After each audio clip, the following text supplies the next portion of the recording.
The moment we booked all-inclusive, I genuinely thought, right, that's the money side sorted. No tracking, no budgeting, no stress, we've paid for the holiday, job done. And for the most part, I was right. But when I sat down after we got home and added everything up, including the bits that didn't really feel like we were spending at the time, we spent significantly more than the package price. In this video, I'm going to show you exactly what we spent, every single penny, so that if you're planning a similar trip, you know what to actually budget for. There's one figure in particular that really caught us off guard when we added it all up, and I'll get to that shortly. But there's also a question I came home asking myself about all-inclusive that I didn't expect to be asking, and by the end of this video I think you'll be asking it too. So first up, the holiday itself, 7 nights all-inclusive at the Patio Suite Hotel in Albufeira. This was done through Jet2, so flights, transfers, the whole package. That came to £2,063.10, and that's for the 3 of us, 2 adults and 1 child. Now, all inclusive at a decent hotel, 7 nights, return flights for a family of 3, I really don't think that's too expensive. This was during the April school holidays, so you'll definitely pay more if you're going to go in the middle of summer. But here's the thing, the package price, that's just the starting point. Here's what we actually spent on top of that. So obviously you can go on an all-inclusive holiday and not spend a single penny. The extra cost is not at random. Every single one of them came from us wanting to actually see the Algarve, and that's exactly how it should be. But it's worth knowing what the costs are before you go. So we did a couple of day trips. The first day trip was to Seville. That cost us £147.80, and the city itself is absolutely stunning. But I'll be honest with you, we didn't do it as well as we could have. We pretty much just walked around, no real plan, no real idea on where we were actually going, and it was only on the coach journey home, watching the city go by past through the windows,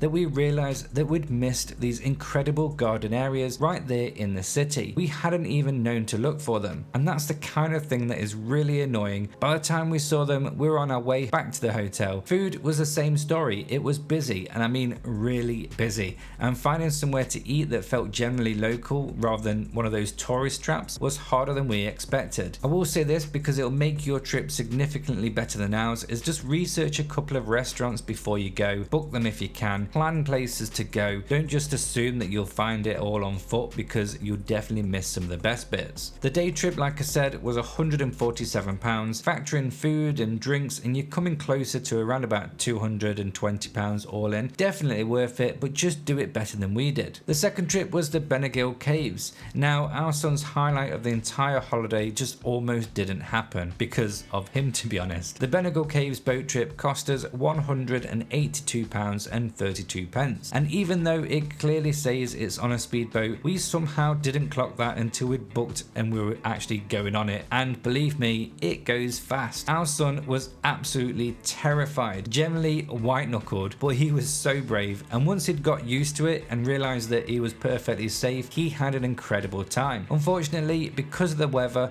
we couldn't go into the actual caves itself, which was really annoying, and we didn't even see any dolphins either. But to be honest, I'd still book it again, and I would definitely recommend it. Just the best thing to do is research the weather first. Check the conditions before you go. Don't just trust that it'll be fine. The next thing we spent on was taxis. So our hotel was a little out of the centre, so we spent around about £46.05 on taxis across the week. A taxi to the marina for the boat trip, a trip out to the Loo Market, and a few rides back to the hotel. Now, if you haven't been to the Loo Market, it's definitely worth the trip. Proper local feel. We picked up some honey and some local port while we were there. Next, we've got drinks. So one of my favourite moments of the whole week was just sitting and chilling outside a bar in the old town, watching the world go by with a nice glass of wine after the boat trip. Cost us about 15 quid, but definitely wouldn't change it. Over the week, those moments added up to around about £70. To be honest, this number could have easily have been more. We normally eat out at a couple of restaurants, but time just seemed to fly by.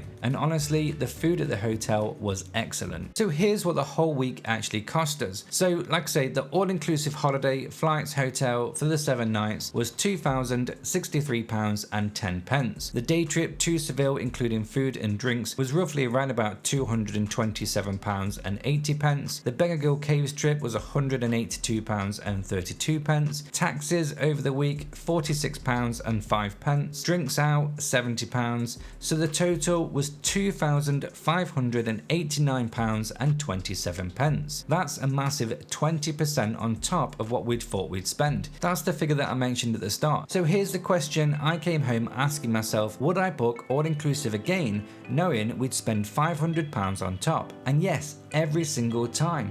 Because that £500 wasn't a surprise. It was the holiday, the Seville trip, the caves, the wine in the old town. That's what we actually came for. All inclusive just meant that we had a room, we had food whenever we wanted it, and we had drinks whenever we wanted them as well. Plan for the extras, enjoy every one of them, and you'll have a brilliant holiday. If you want to see more about the Patio Suite Hotel itself, I've got a full review and you can see that in this video now. And if you're looking for more videos on the Algarve, what we thought as a family, the mistakes that we made, and much more, check out this playlist.